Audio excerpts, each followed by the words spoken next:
et qu'il offrit son fils unique, lui qui avait reçu la promesse, et qu'il avait été dit, en Isaac sera nommé pour toi une postérité. Il pensait que Dieu était puissant, même pour ressusciter les morts. Aussi le recouvrira-t-il par une sorte de résurrection. C'est par la foi qu'Isaac bénit Jacob et Ésaü en vue des choses à venir.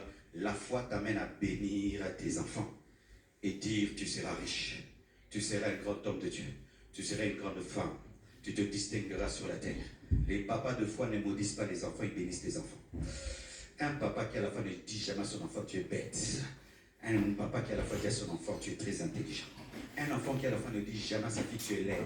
Un papa qui à la fois dit à sa fille tu es très belle.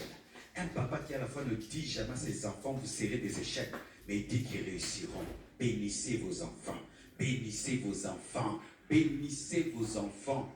La bénédiction est le signe de la foi.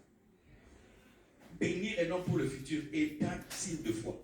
Que tu crois que des paroles peuvent se transformer en réalité. Je bénis mes enfants. Mes enfants seront grands. Ils feront de grandes choses. Et quiconque cherchera à les toucher rencontrera mon Dieu sur leur chemin. Lorsque je le dis, cela est fait parce que j'ai la foi.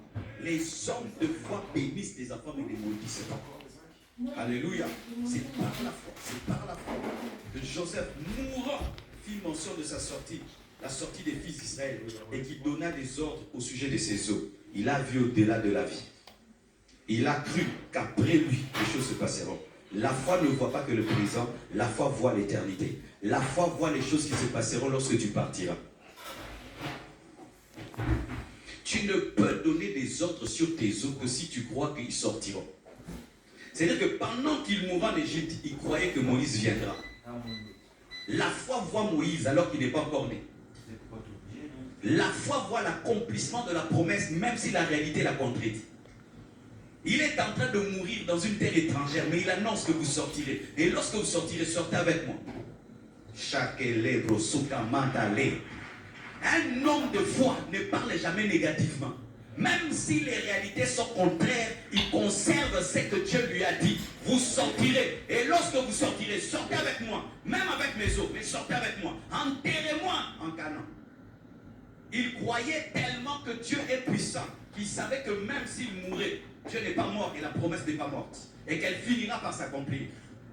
C'est ça la foi, mon frère. Alléluia. Alléluia. La foi. La foi, mes frères et sœurs, la Bible nous dit, c'est par la foi que Moïse, à sa naissance, fut caché pendant 3 mois par ses parents, parce qu'ils virent que l'enfant était beau et qu'ils ne craignirent pas l'ordre du roi. La foi amène la peur. Plutôt, la foi enlève la peur.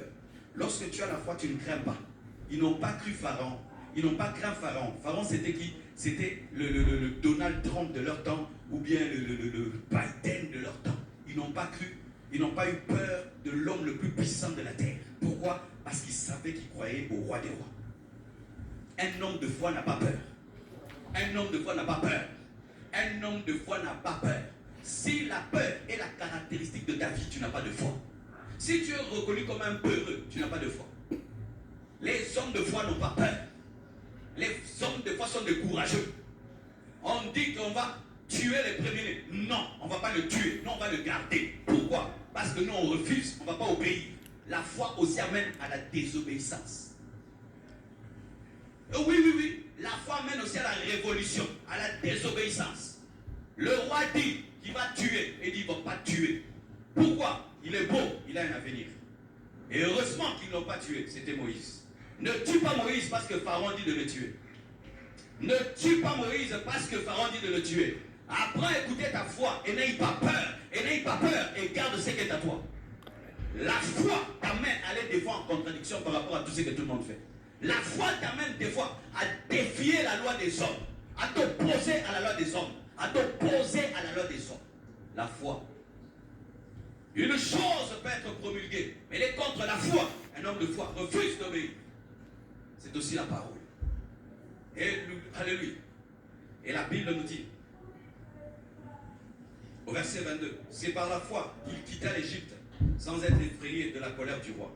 Vous voyez, les parents n'ont pas eu peur, ils ont gardé Moïse. Moïse aussi n'a pas peur et il sort de l'Égypte.